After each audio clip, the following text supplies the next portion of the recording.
à tout le monde du coup? Je pense oui. Ok, bon, on va commencer. Je sais pas, j'ai aucun retour sur le... Ils sont en ligne ceux de Grenoble? J'ai une personne en ligne. Apparemment. Ok. Bah, l'avantage au pire c'est qu'ils pourront peut-être venir en cours de live et réagir à la fin s'ils voient la rediff. Ok, ça marche.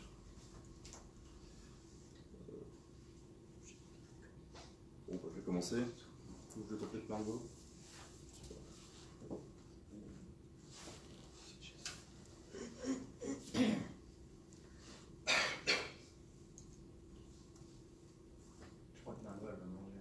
Ah, ok, bah, je vais commencer. Ok, bah, très bien. Alors bonjour à tous, à ceux que je n'ai pas vus, je m'appelle Tristan Allaire, je suis en licence 3 MIAGE, je suis en stage ici jusqu'à fin août, et aujourd'hui je vais vous présenter dans le cadre d'un nouveau lab les registres distribués. Alors ça ne parle pas à grand monde, mais donc je vais définir tous ces termes. Donc tout ce qui concerne la blockchain, principalement. Alors, je commencerai donc par aborder la notion de registre distribué, qu'est-ce que c'est, qu'est-ce que ça englobe. Je parlerai ensuite du Bitcoin et de la structure de la blockchain. Donc le Bitcoin qui est la première forme de blockchain. Je continuerai en parlant donc par la suite de Ethereum et des smart contracts, donc l'aspect qui intéresse le plus de monde en ce moment. Et je conclurai par parler des limites et des idées reçues sur cette technologie. Alors tout d'abord, je pense qu'il est bon de commencer par l'explication d'une petite métaphore qui s'appelle la Byzantine Fault Tolerance, ou le problème des généraux byzantins, qui est une métaphore qui date de 1982 et qui remet en question la fiabilité des transmissions informatiques. Donc, et la confiance aussi qu'on peut avoir envers un tiers que l'on ne connaît pas. Alors la métaphore s'établit comme ceci. Donc imaginez, vous êtes un général de l'armée byzantine, et vous êtes avec 3 autres généraux sur le point d'attaquer un fort. Donc vous êtes de nuit et l'attaque s'effectuera à l'aube. L'attaque fonctionnera uniquement si les 4 généraux attaquent le fort en même temps. L'objectif est donc de transmettre l'information, le plan de votre attaque, aux autres généraux. Pour cela, impossible de faire des signaux de lumière, des signaux de fumée, tout ça, parce que ce serait directement vu par le fort. Vous avez donc accès à 3 messagers. Le premier apporte le message au général de gauche. Le message est donc bien reçu par le général. Le second meurt en chemin, donc l'information est perdue et n'arrive jamais à destination. Et le troisième est capturé par la base ennemie et à la place est remplacé par un autre messager qui délivrera un faux message. Donc le message est, en langage informatique, il est piraté, donc il est transmis directement au dernier général. Donc une seule de ces informations a réussi à être transmise, donc celle de gauche. Comment savoir cependant, si vous mettez la place du général de gauche, comment savoir si le message qu'il a reçu lui est bien le bon message, si ce n'est pas un message acquis à la base? Ou pire encore, comment savoir si le général en question n'est pas un général malveillant qui, à la place d'attaquer à l'aube, choisira de se replier, donc menant à l'attaque à sa perte. Donc les problèmes posés sont comment de multiples entités en informatique, comment de multiples systèmes peuvent être mis en accord sur une information ou sur une transmission. La seconde question est comment une seule de ces entités peut garantir le consensus des autres. Comment elle peut, elle seule, résumer la décision prise par toutes les autres entités. En d'autres termes, comment pouvons-nous avoir confiance, comment pouvons-nous exercer une confiance absolue sur un système totalement inconnu? Pour cela, une solution a été imaginée, qui est le registre distribué. Alors comment ça fonctionne? Vous allez maintenant imaginer donc que les généraux sont des ordinateurs connectés entre eux sur un même réseau, œuvrant à la création d'un registre commun. Sur ce registre sera indiqué toutes les informations qui passera sur le réseau. Ce registre sera hébergé sur tous les ordinateurs connectés au réseau, et une fois qu'une mise à jour du registre sera effectuée sur un poste, tous les autres postes seront mis à jour par la suite. La première application de ce type de registre, donc on appelle registre distribué, est la blockchain, et particulièrement la blockchain du Bitcoin. Alors déjà, qu'est-ce que la blockchain et qu'est-ce que le Bitcoin? Alors la blockchain, c'est le tout premier registre distribué. Il répertorie l'ensemble des transactions d'argent effectuées en Bitcoin sur le réseau. Les transactions effectuées sur le réseau blockchain sont sécurisées, traçables, mais elles sont toutes anonymes. Je vais revenir sur ce point juste après. Le Bitcoin, quant à lui, est une première application de la blockchain. Il a été créé donc par Satoshi Nakamoto, qui est le pseudo d'un utilisateur, enfin d'un développeur, qui est inconnu, que personne ne sait qui c'est. Et donc cette personne a développé le Bitcoin et la blockchain aux alentours de 2007-2008. Donc le Bitcoin fait office de toute première monnaie virtuelle décentralisée. Il a été créé donc il a été imaginé suite à la crise des subprimes qui est en 2007 et compte un volume total de 21 millions d'unités, sachant que les bitcoins sont créés d'année en année et qu'il atteindra son volume total en 2140. Donc actuellement, pour effectuer une transaction monétaire, que ce soit par le biais d'un virement ou d'un échange d'argent, vous avez toujours besoin d'un tiers de confiance. Ce tiers de confiance aura pour principal objectif de vérifier que la transaction est bonne, que vous disposez bien d'argent sur votre compte et que le récepteur est de confiance aussi, qui ne va pas fausser la transaction, etc. Cependant, actuellement, ce tiers de confiance peut à la fois être un système informatisé ou une personne. Ce qui fait que ce tiers est soumis aux erreurs, il peut être malveillant ou il peut tomber en panne. Alors avec la blockchain, c'est totalement différent. Alors comment s'effectue une transaction? Imaginons que vous voulez envoyer du Bitcoin à une personne. Chaque personne possède un compte divisé en deux clés, donc à savoir clé publique, clé privée. Je pense que vous avez peut-être déjà entendu parler de cette notion. Donc la clé publique est l'identifiant du compte de la personne et la clé privée est sa signature. Il ne faut jamais partager cette clé privée, sinon la personne qui la possède peut signer des transactions à votre place et donc valider les transactions sans votre accord. Donc dans le système, ça ressemble à ça. La même transaction prend cette forme-ci. Donc on voit que la clé publique, voilà, c'est une suite de caractères, pareil pour la clé de l'autre personne. Donc quand ces deux clés veulent faire une transaction, la transaction est enregistrée au sein d'une donnée de transaction et est signée par l'expéditeur, par le créateur de cette transaction, grâce à sa clé privée. La clé privée fait donc office de signature, et au final, la transaction ressemble à ceci. Donc pareil, c'est un hash, donc une information, qui est par la suite envoyée sur le réseau de nœuds. Alors, qu'est-ce que le réseau de nœuds? Et qui sont les mineurs? Alors, les réseaux de nœuds, ce sont des ordinateurs connectés au réseau. C'est eux qui œuvrent au bon fonctionnement de la blockchain. N'importe qui peut se connecter au réseau avec n'importe quel ordinateur. Il faut juste installer un client, donc le client Bitcoin, le client Ethereum, etc. Et ceci fait, nous sommes connectés au réseau. Chacun des nœuds possède le registre total, donc ça vous fait penser à ce que j'ai abordé précédemment. Donc chaque nœud possède le registre total de la blockchain, chaque nœud possède la blockchain dans son intégralité, dans le cas du Bitcoin en tout cas. Chaque nœud obtient des transactions non confirmées qui circulent sur le réseau et place ces transactions dans des blocs. Chaque nœud crée localement le prochain bloc qui sera intégré à la blockchain totale. Donc chaque nœud est en compétition. Face aux autres. Quand un nœud réussit à créer le prochain bloc qui sera ajouté à la blockchain, il le diffusera sur le réseau, le nœud sera ensuite étudié et validé par les autres, puis il sera ajouté à la blockchain totale. Le créateur sera donc récompensé, ce qui incite les gens à se connecter au réseau et à commencer à ce qu'on appelle miner, donc d'où le terme mineur. La récompense actuelle est de 5 bitcoins par bloc créé, plus les frais de transaction, parce que chaque transaction sur le Bitcoin possède un petit pourcentage de frais. Donc là, on a quelques centimes jusqu'à quelques euros, cela dépend du montant de la transaction.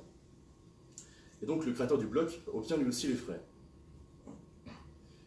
Donc on arrive à un système qui est totalement décentralisé, il n'y a pas d'autorité globale de gouvernance du système, ce qui fait que chaque nœud gouverne le système, et au vu du nombre de nœuds qu'il y a actuellement sur le système, on peut dire du coup que la gouvernance est vraiment décentralisée. Alors ensuite, qu'est-ce qu'une blockchain en soi? Donc une blockchain de l'anglais, c'est une chaîne de blocs. Les transactions qui passent sur le réseau sont toutes collectées au sein des blocs. Un bloc contient, donc en informatique, un header, un en-tête, sachant que le hash des informations comprises dans l'en-tête fait office d'identifiant du bloc.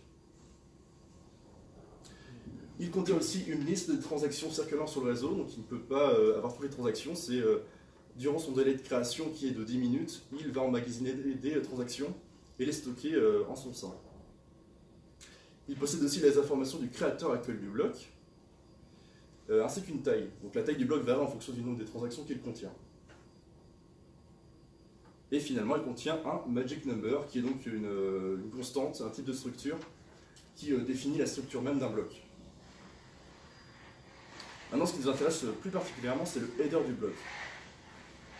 Donc, un header contient quoi? Un header il contient le numéro de version du bloc, donc le numéro du logiciel, enfin le numéro de version du logiciel qui a permis la création de ce bloc, le hash ou l'identifiant du bloc précédent, donc l'identifiant qui fait référence au header du bloc précédent, ou le terme blockchain, donc une chaîne de blocs, chaque bloc pointe sur son bloc précédent. La racine Merkel des transactions, alors là, pour comprendre simplement, c'est l'empreinte de la totalité des transactions contenues dans un bloc. Enfin, c'est le hash de toutes les transactions contenues dans le bloc. Ce qui fait que dès qu'une transaction change dans un bloc, la racine Merkel change aussi, et donc le header ou l'identifiant du bloc change également. Ce qui fait que ce qui fait qu'il est impossible de modifier les transactions d'un bloc sous peine de faire sortir ce même bloc de la blockchain. Le header aussi contient l'horodatage de la création du bloc et la difficulté de création actuelle du réseau. Alors ça, je vais revenir très prochainement, ainsi qu'un nonce. Donc il est le résultat de la preuve de travail. Je vais aussi expliquer la preuve de travail très prochainement. Alors la difficulté de création, pour faire simple, imaginons que vous avez 200 nœuds sur le réseau. Chaque bloc doit être créé environ toutes les 10 minutes, ce qui fait que dès qu'on ajoute des nœuds, la difficulté s'ajuste pour que le temps de création soit toujours de 10 minutes environ. Étant donné que pour créer les blocs, on combine la puissance de tous les ordinateurs connectés au réseau. Alors actuellement, le temps de création, la difficulté du réseau est ajustée tous les 2016 blocs, à savoir environ toutes les 2 semaines et demie. Alors maintenant, je vais parler de la preuve de travail. Alors qu'est-ce que c'est? La preuve de travail, c'est l'algorithme qui permet la création des blocs sur la blockchain. Il est lancé à partir de tous les nœuds connectés au réseau, et permet, en allant la puissance de calcul, a pour objectif donc de trouver le hash du bloc en création. Alors pour trouver ce hash ou l'identifiant du bloc, il faut concaténer toutes les informations comprises dans le header en faisant varier le nonce. Alors pourquoi c'est un calcul très compliqué? Eh bien parce que en augmentant la difficulté du réseau, eh bien le calcul est une équation dans laquelle on doit trouver une solution égale à un hash commençant par une longue série de zéros. Cette longue série de zéros se traduit par la difficulté du bloc. Plus la difficulté est élevée, plus la série de zéros est élevée, ce qui fait que plus un bloc est difficile à être créé. Donc finalement, on a trouvé un hash qui doit rentrer dans, qui doit avoir on doit trouver un bloc ayant un identifiant inférieur ou égal au hash imposé par la difficulté actuelle du réseau. J'espère que j'ai été assez clair là-dessus. Il existe aussi cependant d'autres types de validation, parce que cette validation, au final, c'est du calcul qui consomme énormément d'énergie. Le second type de validation qui n'est pas encore performant, mais qui est adopté par certaines petites blockchains, est celui de la preuve d'enjeu. Alors, preuve d'enjeu ou proof of stake en anglais, l'objectif est donc d'accélérer le réseau et de limiter la consommation d'énergie. Alors, pourquoi accélérer le réseau? Parce que la création d'un bloc toutes les 10 minutes ralentit volontairement le réseau, ce qui fait que, à titre d'exemple, le réseau Bitcoin ne peut traiter que 7 transactions à la seconde, ce qui est très peu, surtout au niveau de la mise à l'échelle du réseau, étant donné que maintenant, beaucoup de personnes utilisent le Bitcoin pour transférer de l'argent ou pour faire tout type de transfert. Le réseau a tendance à saturer et donc à être ralenti. Donc ce système marche plus simplement. La validation est aléatoire et dépend de la quantité de monnaie sur son compte, donc du stake en anglais. Ce qui fait que, imaginons que vous disposez de 10% d'une certaine monnaie, et bien vous avez 10% de chance de valider le bloc en création. Donc c'est une sorte de preuve de loyauté. Donc plus vous avez de monnaie plus vous avez de volume d'une certaine monnaie, plus vous avez de chances de valider les blocs. Donc il n'y a plus aucun calcul mis en place, du coup plus de consommation électrique comme avant. Cependant, le gain ne se fait pas sur la création des blocs, mais se fait uniquement grâce aux frais de transaction que vous allez récupérer. Alors qu'apporte la technologie blockchain? Eh bien, Tout d'abord, les données créées sur la blockchain sont infalsifiables. Les blocs de la blockchain ne peuvent ni être modifiés, ni être supprimés, et toute tentative de modification sera corrigée. La blockchain a pour particularité de garder, lors de la modification d'un bloc, la chaîne la plus longue. Ce qui fait, comme je vous l'ai expliqué tout à l'heure, si un bloc est modifié, il crée une espèce un embranchement qui s'appelle un fork, une nouvelle chaîne, et ce fork sera balayé au fur et à mesure parce que la chaîne sera toujours la même sur les autres postes connectés au réseau. Ce qui fait donc que les modifications sont impossibles. La chaîne est aussi sécurisée par cryptographie, étant donné que vos informations n'apparaissent pas publiquement dans le registre, mais uniquement vos clés publiques.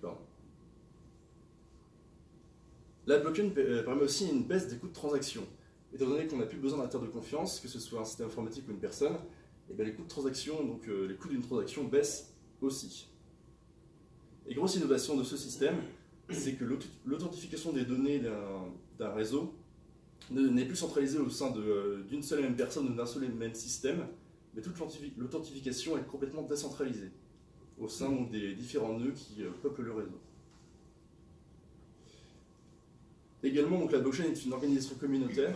La plupart des blockchains sont open source, donc le code est disponible en ligne, on peut directement le modifier. C'est ce qui s'est passé à de nombreuses reprises et ce qui a donné lieu à de nombreuses blockchains, à savoir Ethereum, Quantum, plein d'autres blockchains. Il en existe maintenant des centaines. La blockchain agit aussi comme un registre de comptes public.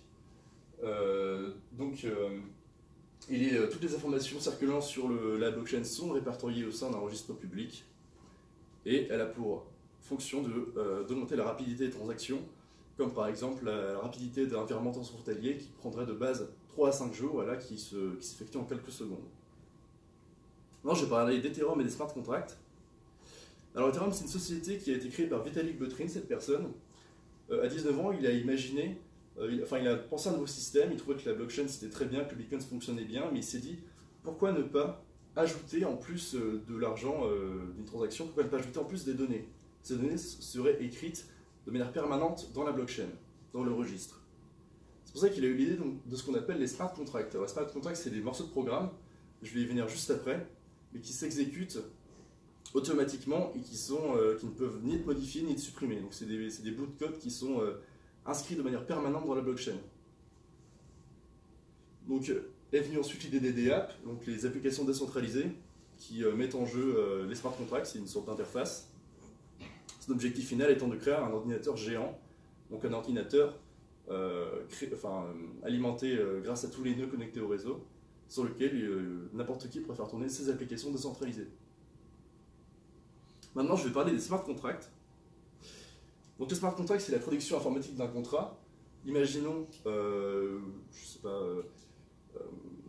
dès que je prends un exemple, imaginons, Benoît, tu me donnes 5 bitcoins quand je deviens père. Tu vois. Donc, ça, c'est un exemple. On va avoir un petit capteur, une petite base de données qui répertorie donc, toutes les naissances, et dès qu'elle détecte que je suis père, le contrat s'active automatiquement et me crédite des 5 bitcoins que tu devais me donner. Donc ces programmes se lancent automatiquement dès que leurs conditions sont respectées. Ils sont inviolables, éternels et clairement visibles dans la blockchain. Tout le monde peut voir le code de n'importe quel contrat stocké sur une blockchain comme celle d'Ethereum. Et elle met en place des éléments extérieurs appelés oracles. L'oracle, c'est une personne qui sert de transition entre le monde réel et la blockchain, à savoir des capteurs, des personnes physiques, des bases de données, parce qu'un contrat lui-même ne peut pas récupérer des informations du monde extérieur pour l'instant. C'est pour ça que des personnes doivent l'alimenter en données. Alors, sur Ethereum, la particularité, comment les smart contracts sont implémentés, il faut savoir qu'il existe 2 types de comptes, à savoir les EOA, donc les comptes que n'importe qui peut avoir, composé comme pour le Bitcoin d'une clé publique et d'une clé privée, ainsi que d'un montant, donc le montant en Ether cette fois-ci. Tandis que l'autre type de compte est le compte de smart contract, qui est déployé grâce à un compte EOA bien sûr, qui est composé d'une clé publique, d'un bout de code et aussi d'un montant en Ether, parce que les smart contracts peuvent stocker de l'argent. Alors pour coder un smart contract, ça a été très simplifié, donc il faut le coder dans un langage de programmation Solidity, donc c'est un langage de haut niveau Turing complet, donc qui accepte tous les types d'opérations. il faut ensuite compiler le contrat et insérer le code compilé en tant que donnée d'une transaction pour l'insérer dans la blockchain. Dès lors, le contrat est instancié, et pour interagir avec, il faut appeler le hash identifiant le contrat, donc sa clé publique.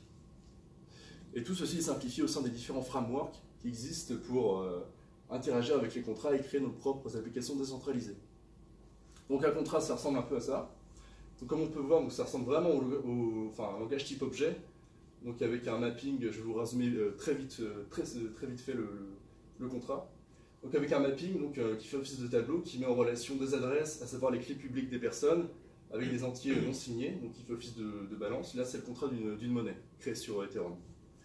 On a aussi un constructeur donc, qui, la première fois qu'on interagit avec le contrat, l'adresse gagne 10 000, donc là c'est Metacoin, gagne 10 000 Metacoin. On a une fonction sendCoin qui permet donc d'envoyer, qui prend des paramètres qui prend une clé publique en paramètres et un montant, donc qui permet d'envoyer de l'argent à un autre compte. Ou une fonction get, donc un getter, un accesseur classique, qui depuis une adresse renvoie le montant du compte. Alors j'ai parlé tout à l'heure de la notion d'oracle. Alors les oracles font le lien entre le monde extérieur et la blockchain. Dans le cas présent, donc là c'était la base de données qui répertorie les naissances. Et des sociétés comme Oraclize déposent, en plus de la donnée, un certificat d'authenticité pour éviter tout problème de fausses données implémentées dans le système. Alors là, un autre exemple de smart contract, imaginons je suis un agriculteur et je décide de souscrire à une assurance qui m'indemnise si mon champ est gelé. L'assurance me livre donc des capteurs que je place autour de mon champ. J'ai respecté mes termes du contrat. Donc là, voilà, je souscris un contrat situé dans la blockchain, un smart contract. Là, imaginons, le capteur détecte du gel.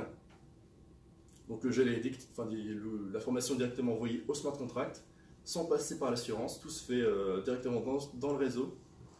Les termes du contrat sont validés et je suis directement indemnisé. Donc tout ça se fait en quelques secondes, c'est extrêmement rapide. Maintenant, je vais conclure avec les limites et les idées reçues sur la blockchain et particulièrement le Bitcoin, parce qu'on voit souvent sur les articles de magazines ou informatiques que le Bitcoin va être utilisé comme monnaie à l'avenir, etc. Donc je vais essayer d'être clair là-dessus. Alors tout d'abord, les limites des blockchains, les premières limites, c'est la rapidité des blockchains. Donc, les deux principales blockchains utilisées sont celles du Bitcoin et celles d'Ethereum. Au maximum, Ethereum peut traiter 15 transactions par seconde. Donc ça ne pourra pas être utilisé à l'échelle globale dans son état actuel, étant donné qu'un protocole comme Visa, utilisé pour les cartes bancaires, permet lui de gérer 250 000 transactions à la seconde. Donc il y a encore du chemin à faire. Ensuite, l'impact énergétique de ce type de technologie est énorme. Donc, il faut savoir le calcul du Bitcoin principalement, étant donné que la consommation en 2018 des machines qui permettent d'alimenter le réseau du Bitcoin équivaut à 0,5% de la consommation électrique globale, ce qui est énorme, ce qui est autant que le Nigeria, donc le pays le plus développé d'Afrique.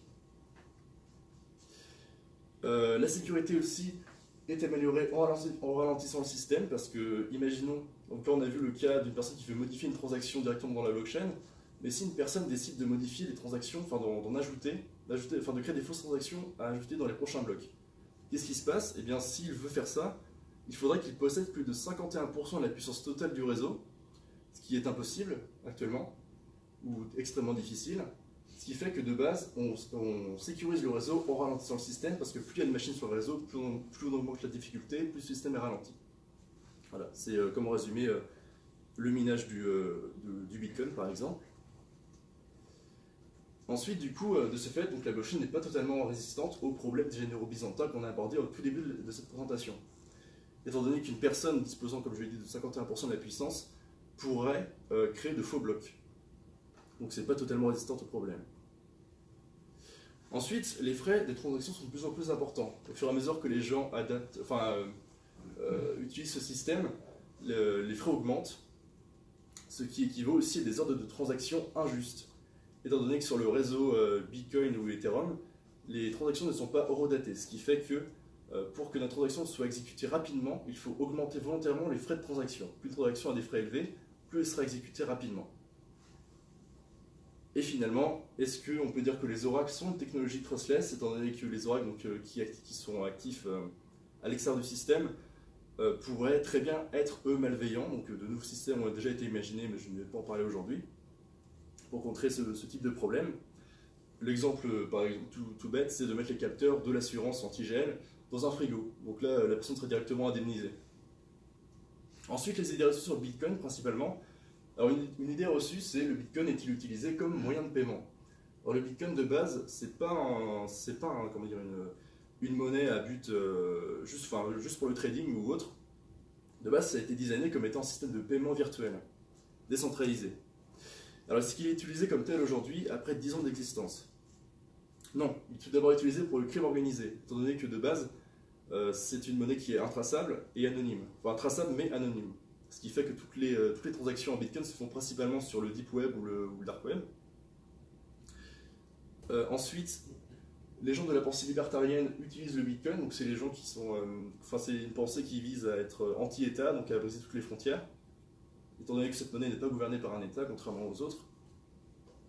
Et comme je l'ai dit, du coup, le Bitcoin est aussi utilisé pour faire du profit, uniquement. Alors maintenant, est-ce que le Bitcoin remplacera les monnaies actuelles? Eh bien non, parce que le Bitcoin, c'est le registre distribué 1.0, c'est la toute première application de registre distribué qui existe. Donc il a beaucoup de problèmes, il n'est pas optimal. Ensuite, il est trop lent, il est trop cher à cause des frais de transaction, trop volatile, on a bien vu décembre dernier, le cours du Bitcoin a drastiquement augmenté. Et au final, il consomme trop. Merci à tous. Merci.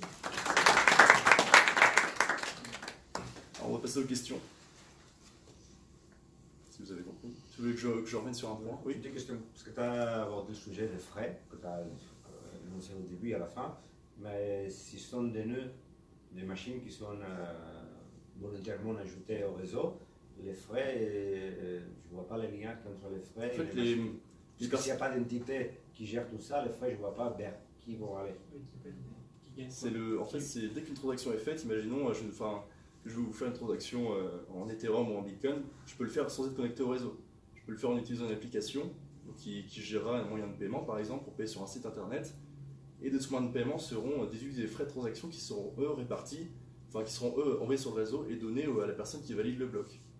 Étant donné que la transaction s'effectue uniquement une fois que le bloc est validé. Donc c'est toi, au moment où moi je vais t'envoyer de l'argent, c'est moi qui paye les frais? Ouais. Ok. Ouais. Du coup, est-ce qu'il y a une alternative viable à la blockchain Alors oui, il y en a plusieurs. Déjà, il y a d'autres moyens de consensus qui existent, qui sont en création. Donc, à savoir pour Ethereum tend à passer vers la preuve d'enjeu, parce qu'actuellement ils sont sur la preuve de travail que j'ai abordé tout à l'heure. Donc ils essaient d'adapter l'algorithme de preuve d'enjeu pour le rendre plus sécurisé, parce que vous dites bien qu'une personne qui possède beaucoup de capitaux d'une certaine monnaie pourrait valider des fausses transactions très facilement. Donc ils essaient d'adapter le système. Il y a aussi d'autres formes de registres distribués, à savoir Hgraph, qui est très récent, et qui a pour but de se passer totalement de blockchain, donc de blocs, et de valider les transactions suivant un autre type d'algorithme que je présenterai sûrement lors d'un prochain live.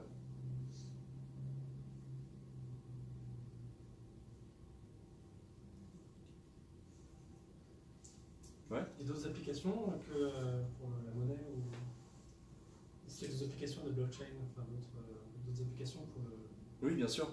Alors, le Bitcoin, c'est principalement de la monnaie, mais Ethereum, on peut vraiment faire beaucoup de choses avec. Par exemple, petit exemple de cas d'utilisation, Spotify, qu'on connaît tous, utilise la blockchain. Alors, comment? Spotify a racheté l'an dernier une start-up du nom de MediaChain qui avait pour fonction de juste écrire dans la blockchain, noir sur blanc, les artistes associés aux musiques qu'ils faisaient, pour ainsi ne plus avoir de problème avec les droits d'auteur. Donc Spotify, qui a fait beaucoup de problèmes, qui avait dépensé plus de 20 millions de dollars juste pour les droits d'auteur, a racheté cette start-up, ce qui permet maintenant à Spotify de ne plus avoir de problème, étant donné que les données inscrites sur la blockchain sont auditables. Elles peuvent faire office de preuves juridiques, étant donné qu'elles sont toutes validées par consensus. Et on a plein d'autres exemples de ça, donc il n'y a pas que les assurances, qu'est-ce qu'il y a d'autre construit autour de la blockchain, il y a tout ce qui est service vidéo. En fait, le but, c'est vraiment de développer une technologie qui soit serverless, donc sans utilisation de serveurs, sans centralisation des données, étant donné qu'on peut stocker des données très bien de manière décentralisée maintenant. Donc c'est pour aussi augmenter la robustesse des systèmes, ne plus avoir de problèmes de panne ou autre.